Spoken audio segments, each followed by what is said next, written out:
पाकिस्तान को मिल गई है इस बाबत आखिरी वार्निंग। ये समझिए, कल आईसीसी की बड़ी मीटिंग होनी है जिसमें बड़ा फैसला होगा। कल चैंपियंस ट्रॉफी से जुड़ा हुआ आखिरी फैसला आईसीसी की मीटिंग में होना है। पाकिस्तान अगर नहीं माना तो फिर मेजबानी हाथ से निकल जाएगी और यहां पर हजारों करोड़ का नुकसान ये तय समझिए कि पाकिस्तान को होने वाला है। हाइब्रिड मॉडल से टूर्नामेंट होगा, ये जानकारी अभी की मिल रही है और भारत ने पाकिस्तान जाने से साफ इनकार कर दिया, जिससे पाकिस्तान बार बार बौखलाता रहा और ये मनाने की कोशिश भी करता रहा या फिर खुद को ये प्रूव भी करता रहा कि अगर भारत की टीम पाकिस्तान में आएगी तो उसे कोई नुकसान नहीं होगा, किसी तरह का खतरा नहीं होगा। लेकिन बावजूद इसके भारतीय टीम का साफ इनकार कि नहीं पहुंचेगी भारत की टीम पाकिस्तान ये मुकाबला खेलने के लिए, और साथ ही साथ बीसीसीआई ने भी इस फैसले पर मोहर लगाई और ये माना कि हाँ, भारत की टीम को पाकिस्तान नहीं जाना चाहिए। अब पाकिस्तान के पास है आखिरी मौका। चैंपियंस ट्रॉफी से जुड़ा ये बड़ा अपडेट आप जानिए, पाकिस्तान को मिल गई है आखिरी वार्निंग। कल आईसीसी की बड़ी मीटिंग इस सिलसिले में होनी है। कल चैंपियंस ट्रॉफी पर आखिरी फैसला आईसीसी को करना है और पाकिस्तान अगर नहीं मानता है तो मेजबानी उसके हाथ से निकल जाएगी। हाइब्रिड मॉडल से टूर्नामेंट होगा, ये जानकारी अभी तक की मिल रही है और अगर पाकिस्तान अपनी जिद पर अड़ा रहता है तो फिर पाकिस्तान के हाथ से ये मेजबानी छिन जाएगी और ये बड़ा मौका भी पाकिस्तान गवा देगा। सुरक्षा एक बड़ा कारण है और अभी हाल ही में सीरीज छोड़कर श्रीलंका की टीम पाकिस्तान से लौट भी गई, यानी कि अभी ताजा उदाहरण भी पाकिस्तान को लेकर है कि यहाँ बाकी टीम जब पहुंचती हैं तो कैसे असुरक्षित महसूस करती हैं। अलग अलग जगह प्रदर्शन हो ही रहे हैं, इमरान खान के समर्थक सड़कों पर हैं ही, आतंकी हमले कब कहां हो जाएं इसके बारे में कुछ कहा नहीं जा सकता। ऐसे में कल आईसीसी की बड़ी मीटिंग होनी है और इसको लेकर बड़े अपडेट्स भी मिल रहे हैं। पाकिस्तान अगर नहीं माना तो फिर मेजबानी हाथ से पाकिस्तान के निकल जाएगी। अब ऐसे में बड़े अपडेट्स मिल रहे हैं, अगर पाकिस्तान नहीं माना तो ये बड़ा नुकसान पाकिस्तान को झेलना पड़ेगा और यहाँ जो नुकसान है पाकिस्तान उसकी भरपाई कर नहीं पाएगा। हालांकि पहले से रेनोवेशन का काम चल रहा है, अब इसमें करोड़ों रुपए खर्च भी पाकिस्तान कर चुका है, लेकिन आगे होगा क्या। मेरे साथ में स्पोर्ट्स एडिटर मनोज जोशी इस खबर को लेकर ज्यादा अपडेट के साथ में जुड़ गए हैं, जिनसे हम ताजा अपडेट जान लेते हैं इस खबर को लेकर।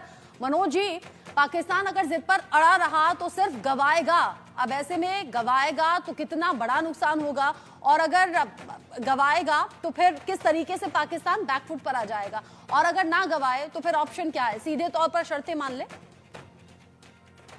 मेरे ख्याल से जो आपने आखिरी सुझाव दिया है ये पाकिस्तान क्रिकेट के लिए भी अच्छा है, ये क्रिकेट के लिए भी अच्छा है ओवरऑल। और अगर कहते हैं सांप भी मर जाए लाठी भी ना टूटे, तो इससे अच्छा सुझाव क्या होगा। अगर नाक की लड़ाई ना बनाए वो और इसको मान जाए जैसा कहा जा रहा है, और इस बात को स्वीकार कीजिए ना, सच को स्वीकार कीजिए कि आज रियलिटी क्या है, आज आपके साथ क्या कौन कौन लोग खड़े हुए हैं। अगर ये मामला आपने ज्यादा उलझाने की कोशिश की या चैंपियंस ट्रॉफी में अब आईसीसी के पास यदि ये मामला जाता है तो अब जय शाह साहब आप कोई विवादों में नहीं पड़ेंगे, वो ओपनली कोई ये भारत का पक्ष नहीं लेंगे, वो सीधा सीधे कहेंगे कि ठीक है जी, अब आप भी नहीं मान रहे, आप ये पक्ष भी नहीं मान रहा, तो अब बेहतर है कि इसकी वोटिंग करा दो।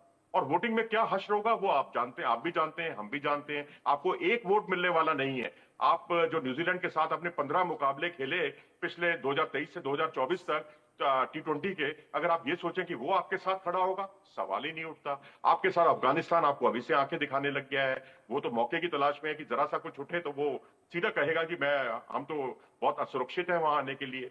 अगर आप इंग्लैंड की बात करें तो इंग्लैंड ने पीएसएल में खेलने से मना कर दिया, England and Wales cricket board ने। आपके मुल्तान में आकर England and Wales cricket board का अध्यक्ष कह रहा है कि भारत के बिना तो मुमकिन ही नहीं है। क्रिकेट ऑस्ट्रेलिया आपको वैसे ही उसने खुलकर भारत का पक्ष लिया है। तो अब और ये श्रीलंका का जो हश्र हुआ, श्रीलंका को दौरा बीच में छोड़कर जाना पड़ा, हालांकि श्रीलंका भी ये चैंपियंस ट्रॉफी में नहीं है, लेकिन जितने भी सदस्य बोर्ड हैं जो वोटिंग राइट्स जिनके पास हैं, उनमें एक मैं समझता हूं जिम्बाब्वे का वोट भी आपको मिलने वाला नहीं है, और तो छोड़िए आप। तो इसलिए बेहतर यही है, नाक की लड़ाई ना बनाएं, क्रिकेट को जीतने दें। क्रिकेट जीतता है तो आप सरवाइव करेंगे। 293 करोड़ रुपया आपको सालाना मिलता है पाकिस्तान क्रिकेट बोर्ड को, जो कम नहीं है।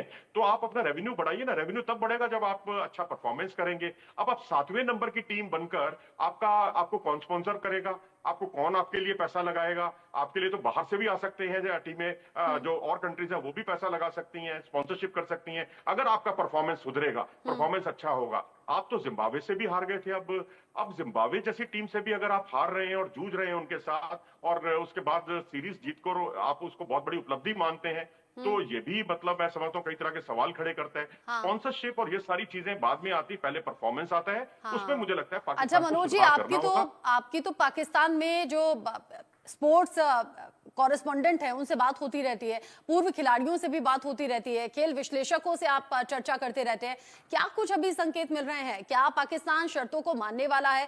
और जैसे आपने पाकिस्तान में क्रिकेट के बजट को लेकर भी बात की, खबर यह भी थी कि रेनोवेशन का काम चल रहा है, वहां स्टेडियम को चमकाने का काम चल रहा है, यानी कि पाकिस्तान ये मानकर बैठा था कि यहीं पर मुकाबले होंगे और भारत की टीम को जैसे तैसे मना लिया जाएगा।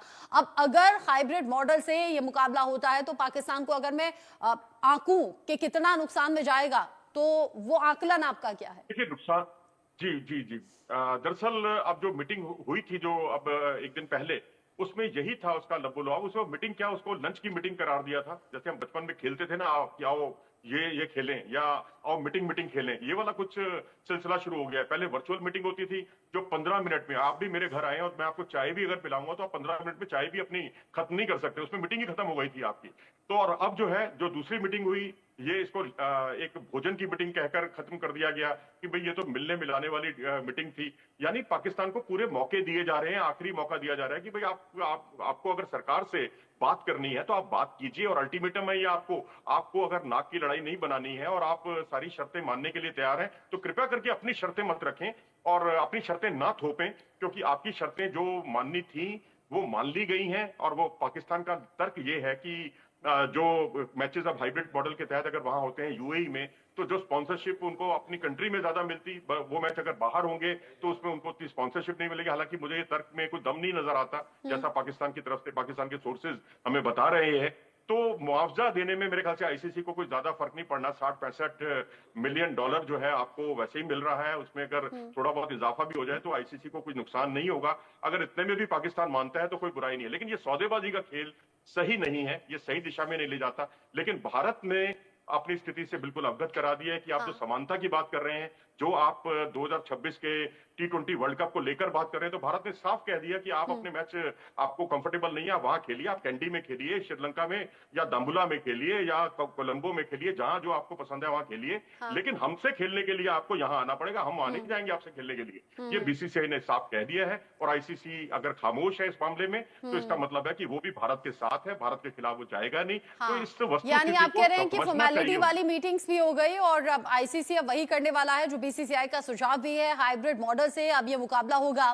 मनोज जी, जो दर्शक हमारे साथ में जुड़े हुए हैं, देखिए एक तो आप जैसे होते हैं जो क्रिकेट के जानकार होते हैं, एक मेरे जैसे होते हैं जो थोड़ा कम जानकार होते हैं। हाइब्रिड मॉडल ये है क्या? हाइब्रिड मॉडल पर अगर बात हो रही है तो ये पाकिस्तान के लिए कितना बड़ा झटका, और फिर मुकाबले होंगे कहां?